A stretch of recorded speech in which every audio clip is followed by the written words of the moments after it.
Leía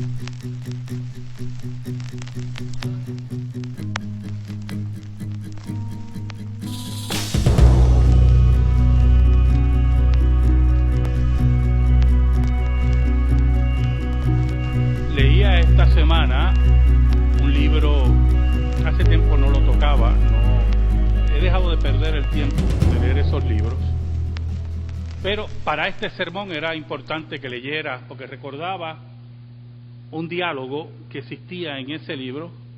Es un libro de hinduismo, escrito por un gurú, Prabhupada, el ex director, murió en 1977, murió hace muchos años, del movimiento Krishna en América. Y cuando leía para este sermón, me acordé de ese diálogo, porque en ese diálogo él está hablando de Cristo. Hay un capítulo donde él habla de Cristo, y es interesante porque él le aplica unos títulos a Cristo como un buen hinduista, y dice que Jesucristo es el Hijo de Dios, el representante de Dios, y añade, porque la nota hinduista no puede faltar, nuestro gurú. Y para aquellos que no entienden la posición de Cristo, según la Escritura, son palabras loables. Y son palabras, dignas de ser citadas. Pero cuando nosotros nos acercamos al texto bíblico, son palabras que rebajan a Cristo, blasfeman contra la persona de Cristo. Son palabras que surgen del corazón hipócrita que quiere ganar a los falsos cristianos para su movimiento. Si vamos a Juan, capítulo 5, versículos del 19 al 23, vamos a oír a Cristo hablando de Él mismo y enseñándonos de Él mismo como la autoridad divina que tiene para Él enseñar. Juan 5, versículos del 19 al 23, dice así la palabra de Dios, en el nombre del Padre, del Hijo y del Espíritu Santo. Respondió entonces Jesús y les dijo: de cierto os digo, no puede el Hijo hacer nada por sí mismo, sino lo que ve hacer al Padre. Porque todo lo que el Padre hace, también lo hace el Hijo igualmente. Porque el Padre ama al Hijo y le muestra todas las cosas que Él hace, y mayores obras que éstas le mostrará, de modo que vosotros os maravilléis. Porque como el Padre levanta a los muertos y les da vida, así también el Hijo a los que quiere da vida. Porque el Padre a nadie juzga, sino que todo el juicio dio al Hijo, para que todos honren al Hijo como honran al Padre. El que no honra al Hijo, no honra al Padre que le envió. Oramos. Dios bueno y Dios verdadero, venimos ante ti en el nombre de Jesucristo, en esta hora tan importante siempre, donde tu palabra es proclamada. Tú conoces mi corazón, tú lo conoces. Escóndeme bajo la sombra de la cruz y que tu nombre sea glorificado. Perdona mis pecados. Llega al corazón de tu pueblo por tu palabra. Repara lo que está dañado. Salva a los tuyos. Redime a aquellos que tú has señalado. Te lo pedimos, Señor, en el nombre de Cristo. Amén y amén. Es interesante porque antes de ese diálogo hay otro diálogo que sostiene Prabhupada con un sacerdote, y en el intercambio de palabras, la verdad que por eso le digo que ya yo no pierdo mi tiempo leyendo, pero para el sermón era importante que yo volviera a refrescar todas esas cosas. El sacerdote le dice que la palabra Cristo significa ungido. Muy bien. Pero entonces Prabhupada le dice que la palabra Cristo es equivalente en hindú a Krishna. Y yo estoy leyendo y digo, ¿de dónde saca eso? Y así en ese juego de intercambio de ideas lleva al sacerdote a decir que él puede repetir el nombre de Krishna varias veces en esos mantras hinduistas, y es como repetir el nombre de Cristo, y el sacerdote, que es brillante, le dice, caramba, no veo que haya ningún problema. Y usted sabe lo que yo quiero decir con brillante. Y así, poco a poco, con ese juego de palabras, con ese intercambio de ideas, se va rebajando la persona de Cristo, convirtiéndola solamente en otro Dios más del panteón hinduista. Otro soplo, otro recuerdo.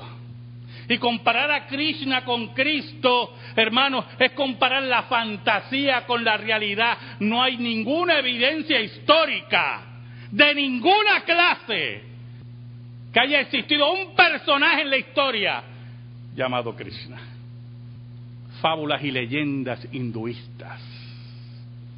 Anoche decía en el programa de radio que un hermano aquí, yo creo que fue el hermano Kevin, me trajo una revista de los Testigos de Jehová. Y él me la trae con una sonrisita y me dice, léete esa revista sobre Jesucristo.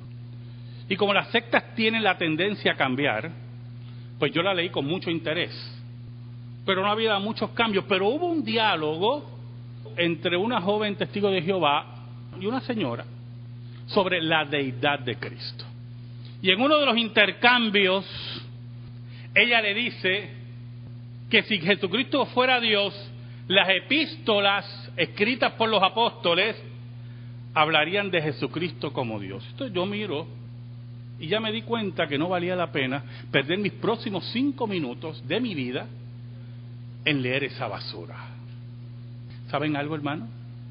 Cuando Cristo pronuncia estas palabras, Cristo venía de sanar a un hombre que estuvo 40 y pico de años paralítico, confiando posiblemente en una leyenda judía de que un ángel bajaba y movía unas aguas.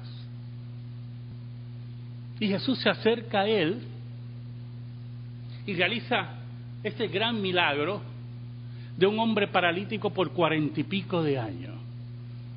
Pero había un problema para el pensamiento judío, para los fariseos, y era que Cristo realiza esa sanidad en sábado.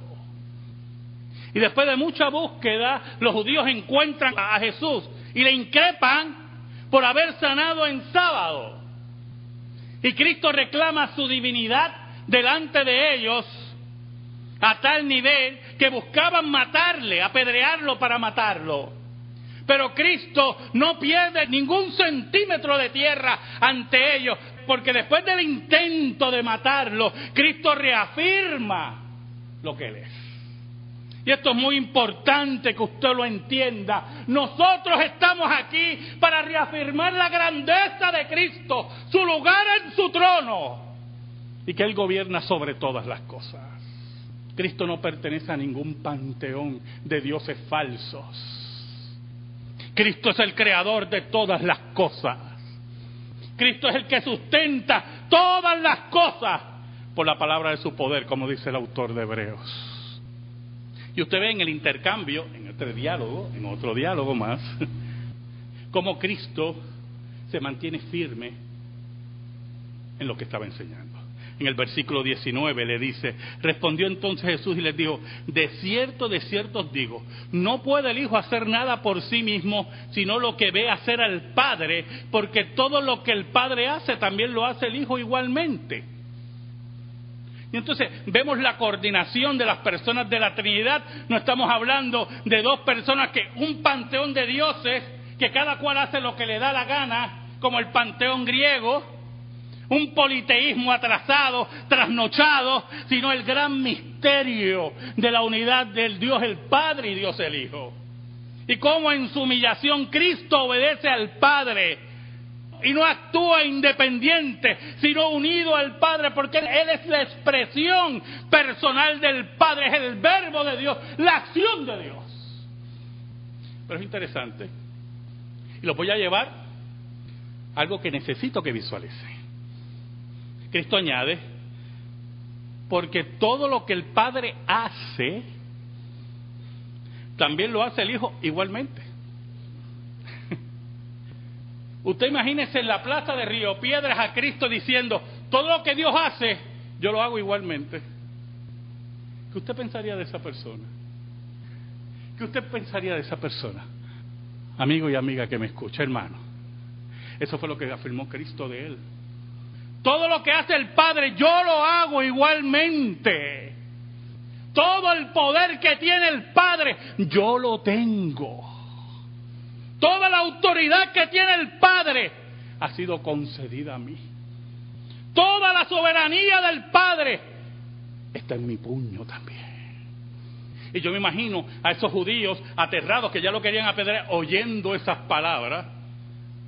Y Cristo no se rendía con la frente en alto, afirmando su deidad, afirmando su superioridad sobre todas las cosas.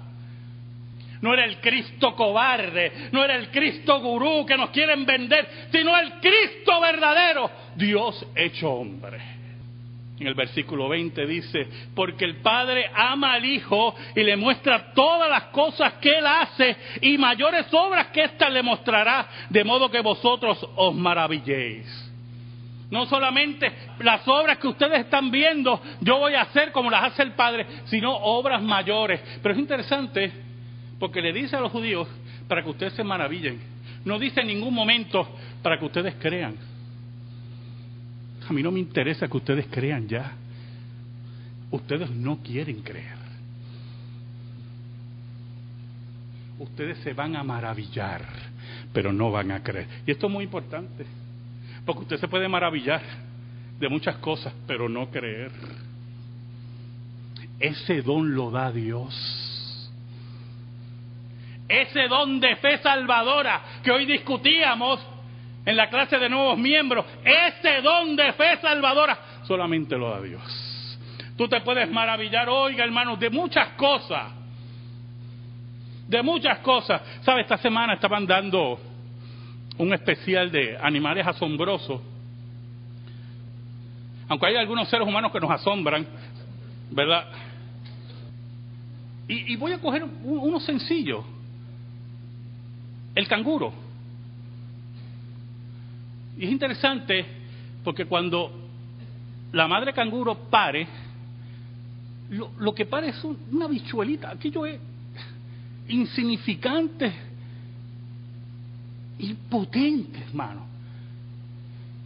Y usted ve a ese recién nacido, a esa cosa pequeña, ir escalando poco a poco en el cuerpo de su madre hasta llegar a la bolsa que Dios ha creado. Y yo miraba y yo decía, ¿cómo ese bebé sabe que es para allá? Y decía, qué brutos son los evolucionistas. Qué grande es la creación de Dios. Qué grandes son sus misterios. Esos misterios los creó Cristo. Él gobierna todas las cosas, todos los animales, todos los círculos de vida están bajo el poder de Cristo.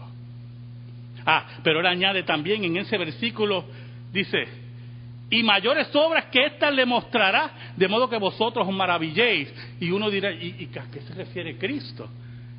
Y viene en el versículo 21 y dice, importante este versículo, hermano, porque como el Padre levanta a los muertos y les da vida, así también el Hijo a los que quiere da vida. Dios es el único que levanta muertos, ¿oyó? Cristo es el único que levanta muertos. Dios es el único que tiene el poder de dar la vida. Satanás no tiene ese poder. El reino de las tinieblas no tiene ese poder. Cuando oímos por ahí relatos, que yo se lo he repetido muchas veces, cuando oímos relatos por ahí, no, mira que allá, pues yo no sé dónde, porque siempre es lejos, nadie lo puede comprobar, en una selva metido, yo no sé, que nadie ha visto, un gurú levantó un muerto. Usted tiene permiso a reírse, porque la Biblia dice que Dios se ríe de ellos porque ve que viene su día. Cuando oímos relatos de sanidades que hacen que espiritistas, santeros, gurú, todo eso es mentira. Dios es el creador de la vida. Eso incluye cada célula. Y los que son aquí maestros saben todo lo que compone una sola célula. Es una fábrica increíble. Solamente Dios puede crear la vida.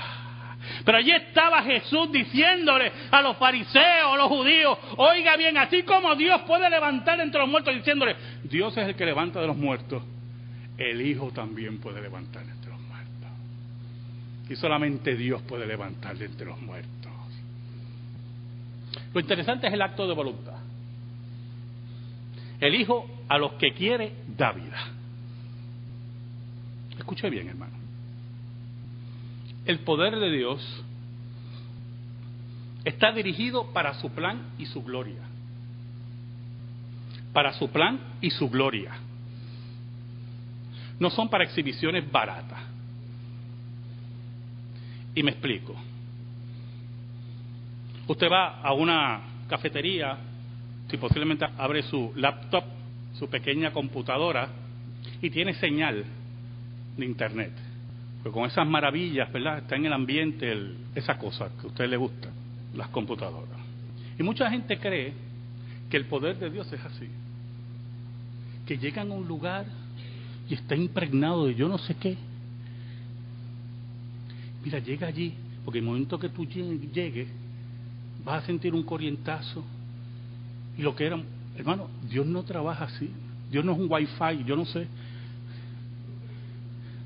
Que usted entre y sale, como ocurre en los centros espiritistas, que nos dicen que usted entra y siente algo, porque esto es la presión. Embuste, nada de todo eso es mentira. Mentira. Bueno, no lo haga. Le iba a soltar que entrar a un centro espiritista y mirar a la mesa y todavía que no va a pasar nada. Pero no lo haga. No lo haga. No lo haga porque lo pueden llevar a los tribunales, por eso nada más, ¿no yo? El poder de Dios está controlado por la voluntad de Dios y Él lo da a quien Él quiere, dice Cristo. Y la presencia de Dios está dirigida para que la gloria de Dios sea proclamada y los planes de Dios sean ejecutados. ¿Saben? En una ocasión, yo tengo una frase continua cuando tengo mucha presión y digo, ay, si Cristo viniera hoy. Y una vez un anciano de esta iglesia me dice, pastor, Cristo no va a venir para resolver los problemas de usted personales. Pero con una sonrisita me lo dijo. Y yo lo miré y le dije, tú tienes razón. Tú tienes toda la razón. Tienes toda la razón. Pero ojalá venga hoy. Oh, hermanos, cuando entendemos la soberanía de Dios y la gloria de Dios, oiga, nuestros deseos personales pasan a un segundo plano y los entregamos a aquel que es soberano sobre todas las cosas, al Cristo de la Escritura. Y esperamos a aquel que da vida a quien Él quiere, que nos dispense sus gracias según su voluntad. Es interesante porque Cristo lleva ese diálogo desde esos aspectos a un aspecto escatológico. Y que el versículo 22 dice, porque el Padre a nadie juzga, sino que todo el juicio dio al Hijo. El Padre que dispensa todas las cosas por medio de Cristo, le entrega todo el juicio. Y más adelante Cristo en Mateo 24 dice que Él va a juzgar a todas las naciones. Todos vendrán frente a Cristo Jesús. ¿Y qué tú le dirás a Cristo Jesús? ¿Qué le dirán aquellos que consideran a Cristo un simple gurú? ¿Qué le dirán aquellos que negaban la deidad de Cristo? Porque es muy importante que usted sepa que si usted niega la deidad de Cristo, usted no conoce a Dios. Todo aquel que niegue que Jesucristo es Dios, no conoce a Dios. No importa si es un familiar suyo o un familiar mío. Y digo mío porque conozco uno.